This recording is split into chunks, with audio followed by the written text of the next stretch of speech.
2019, I started Motobike. So I opened and closed that bike up so many times. But I still could never get it to run perfect.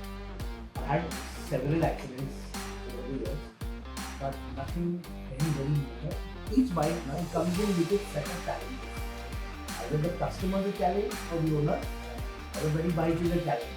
So a lot of people are doing a lot of long distance riding. I really don't get time to do that. You are up to work.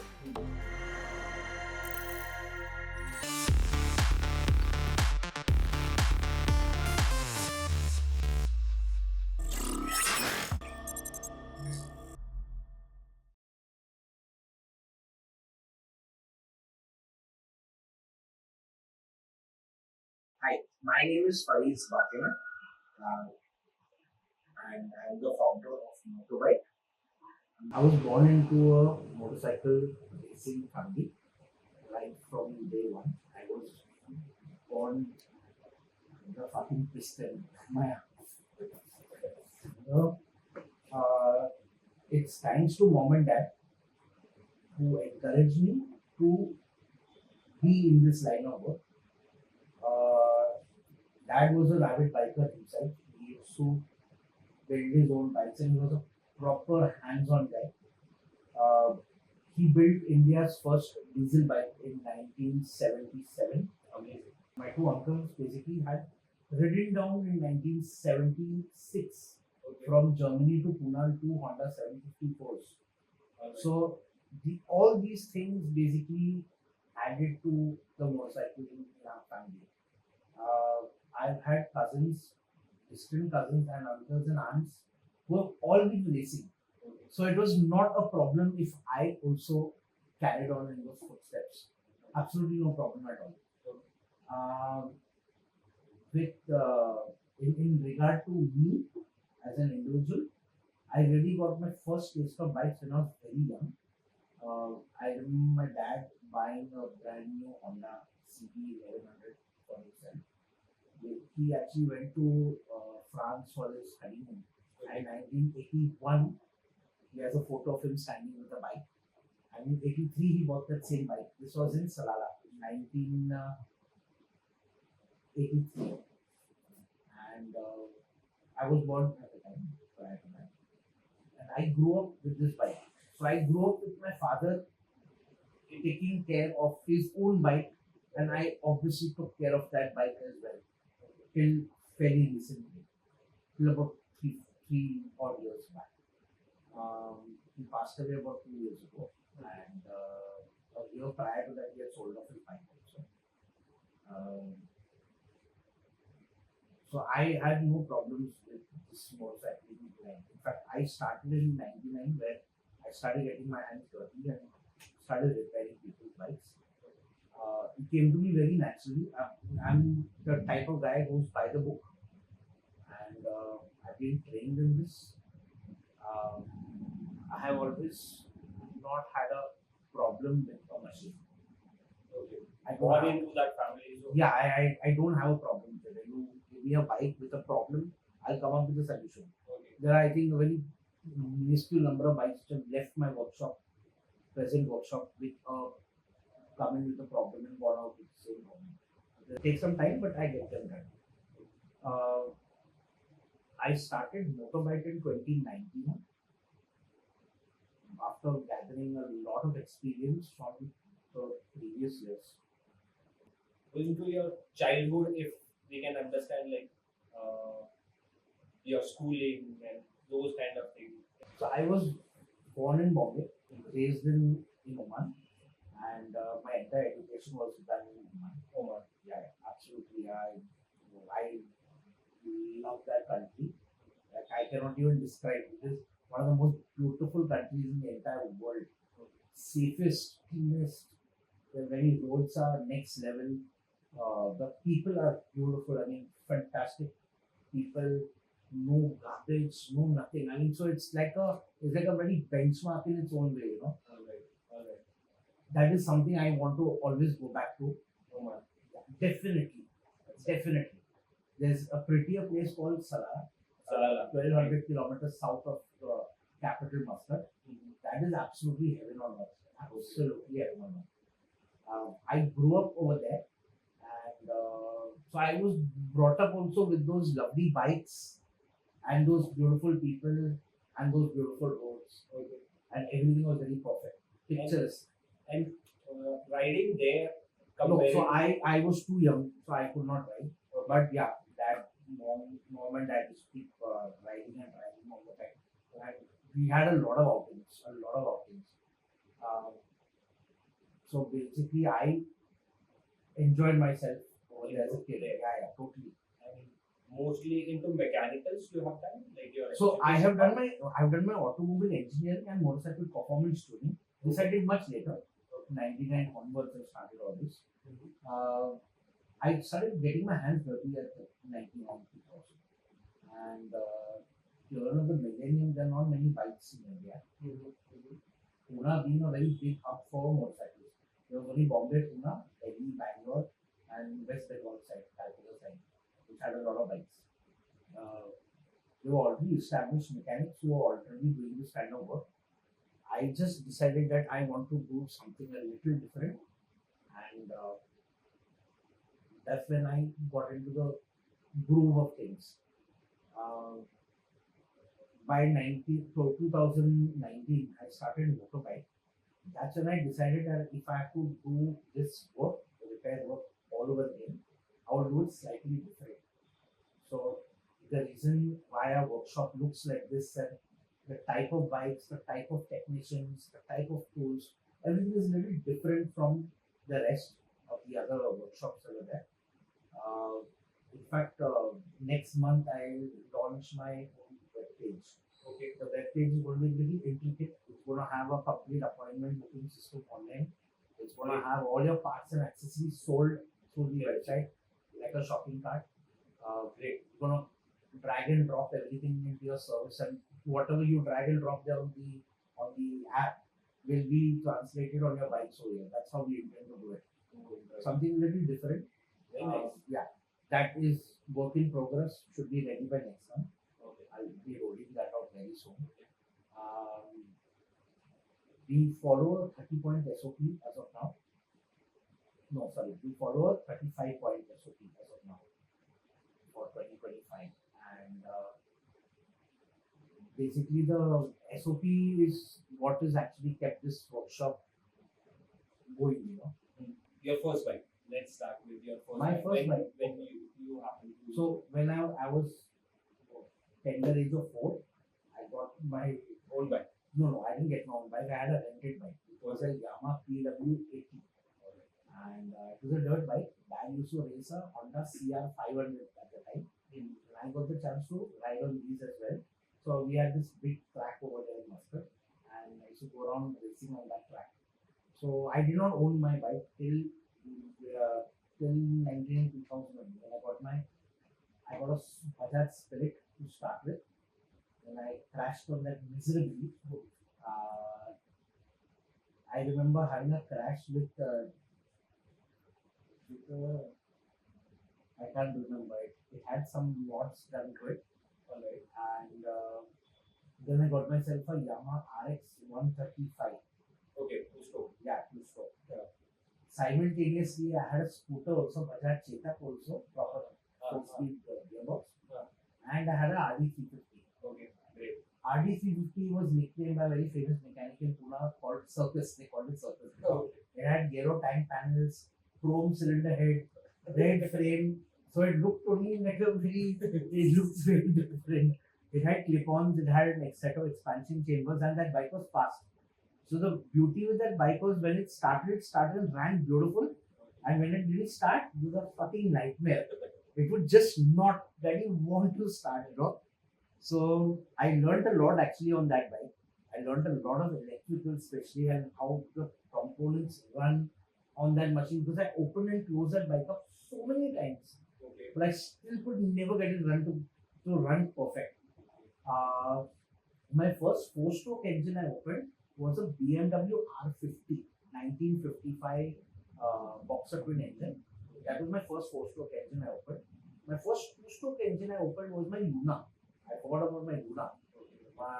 My grandfather had got a Luna in 1973 for my mom. This is the Kinetic TFR 50. So single seat, single headlight, little proper moped. Understood. I had that. I grew up riding that damn thing in Dulanagar on the slopes and everywhere. And I did a lot of off-road riding on that. I still have it till today. It's in a peti on top somewhere. It's in the peti. I need to restore that. So I have that, and I remember very clearly. I have a cousin of mine who also had an identical Luna in black. So we used to go riding up and down on that. So that was actually my first taste of having a bike to ride alone. Again, nobody stopped me that time. There was no traffic, there were no roads. No roads, there were roads, but hardly any roads. No traffic at all. So it was a pleasure to ride. And your first ride experience. My first ride experience. So when you saw like this is. I remember crashing. Okay. I remember having a very bad accident Oh. where a handlebar had gone through my Oh my god. shoulder. The mark is still there. Okay. I had a handlebar which went through. I remember that very clearly. That was on a dirt track only. I crashed on. And so that was my first crash also. I was about 4-5 at that time when this had happened. I basically did a jump and I landed on the front wheel. The handlebar went back in straight through. So that was my first crash also. I've had several accidents over the years, but nothing very, very major. No life-threatening accidents. I did a little bit of circuit racing where I crashed miserably. That's when I decided that no racing, only repairs. Okay. Let everyone else race. It's fine. Let them crash. I will only repair. Okay. That's why when I decided that I will take this up as a full-time Seriously, profession. Yeah, absolutely. Like till now, how many bikes have been repaired by you? Like you remember that this was. Oh, no, I don't remember this at all. So you catch about 4 bikes a day on an average. Okay. So that into number These of are years. complete super bikes. In fact, funnily, they were never supposed to be only super bikes, but they have only been super bikes. Okay. There have been a lot of what do you call it? Retro bikes, 90s, 80s, 80s and 90s bikes. I really was really good at it, and I had a lot of patience. I had a lot of patience to sit and I still actually even till today I have a lot of patience over a lot of other people in other workshops where I can actually sit down and take out a lot of time and keep fixing them. At the moment, I'm fixing and restoring one 1979 Honda CB 750K. This is the one with the 4 pipes, very rare bike. I'm restoring, that's a ground up restoration. I think that bike should be ready in another 3 months from now. That bike will be ready. I've already had it for like about 6-8 months. I'll finish this bike off in 2 years' time. And that bike will be like proper brand new. What my client wants is going to be exactly like that. I like working on old bikes. Not too old also. I have got another AGS which I'm repairing. It's a 1952 model which I'm restoring. But I don't like to go into the British era of bikes because there are a lot of other people who are already doing it and who are really excelled in it. So I didn't want to get into that. I'd rather do the classic, the neo-classics as they're called, 1970 onwards. So when did this workshop started? And 2019. 2019 started with a 400 square feet, and within a span of 6 months, I had to expand and get myself a bigger space. So September 2019, I got this space and started building it. And first week of January 2020, we inaugurated this workshop, 26th January to be precise. And it's been a journey since then. Neha, my wife, has been absolutely instrumental in setting up this workshop and maintaining this workshop. Alright. She not only overlooks at finances, she also sees the HR, the policies. She also looks at the whole daily grind, hustle, who's doing what. Any such kind of engine or any kind of challenge where you face like यार ये तो हो ही नहीं रहा है मतलब, and how did you solve that? Any scenario or any story would you like to share? There are lots of them. There are lots of them. I mean, see, each bike now, it comes in with its set of challenges. Either the customer is a challenge, or the owner, or the very bike is a challenge. So, being some of these old bikes, they have already gone through several hands. They've gone through several mechanics also worked on it. People have also tried to work on it. People have given up in between, which means the machines are standing and rotting. And then you're going to try and revive it. So it's a little, sometimes it's a little tricky to do. I mean, I guess if you have all the spares and stuff like that, it's not a very big deal. But to get there is a challenge. Procuring of spares is still a very big challenge in India. As of now, we are still okay because the whole internet thing and parts coming in, movement, that's fine. But it's expensive. It's very, very expensive. So because of our entire duty structures, those parts which are costing whatever nominal rates land up 2 and 3 times by the time it comes in our hand. So that has been a challenge. It's always been a challenge for people in India. As of now, we are getting our spares from all the other channels that we have, which has never been a problem for us. All our consumables we get covered off in India. We have tires or wheel bearings, your electricals, the clutch assemblies, your spark plugs, all these consumables, oil filter, air filter, we get everything a lot, in fact, a lot easier nowadays than what it used to be about 20, 25 years back. Earlier, it was a very big challenge to even procure one part. Today, it's a lot easier. In fact, we started excelling in getting, so we get parts in before the bikes come in nowadays. So that's the reason why my turnaround time on the service also is yeah, absolutely. We reduce the turnaround time on service. We get the parts in, or the moment we open up the bike, we get the parts the same day, which is fantastic. Amazing. Yeah, we get and you turn on, then the bike gets done and get out. So, yeah. We focus a lot on fuel injection systems and throttle bodies, and I keep coming up with new cleaning techniques. Very important. That's worked in my favor. That's about it. And now, how do you ride? So do you go on riding? I'm supposed to be riding. But my rides have restricted. I mean, the thing is, I would love to ride. I'd love to just have a bike and just go around. The roads are in shit shape, total shit shape. So I am not the kind of guy who's gonna be ready to take on those roads. Okay. Like for me, a ride is it's supposed to be pleasurable. Correct. Right now, it is a fucking nightmare. Correct. Okay, you have potholes, you have people on the wrong side of the road, no proper lighting, drainage systems open, loose gravel. I mean, this last monsoon, I'm just watching on social media. There's so many roads, thousands and thousands of crores, and suddenly the next day there's no top coat left on the road. So I'm not interested in riding in places like that. Okay. So a lot of people are doing a lot of long distance riding. I really don't get time to do that, even though I'd love to do it.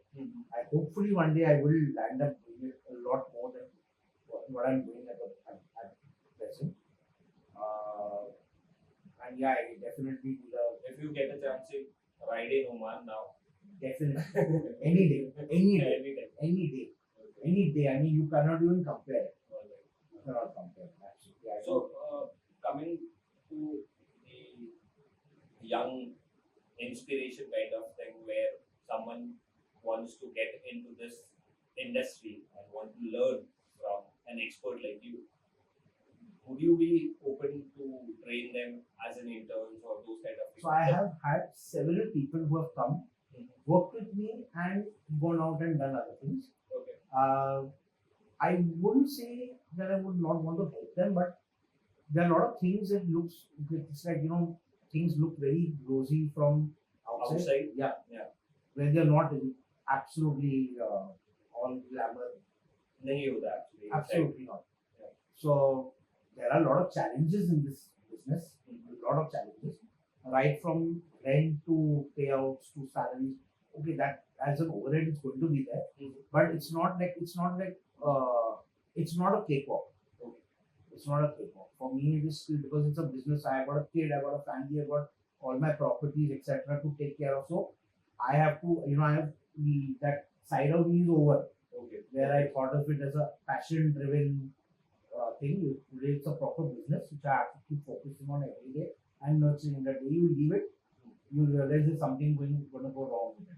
Okay. So that has been a thing. But I am definitely, I would love to have people, young new blood, to come in and help out, especially. There are a lot of things one can do in this workshop.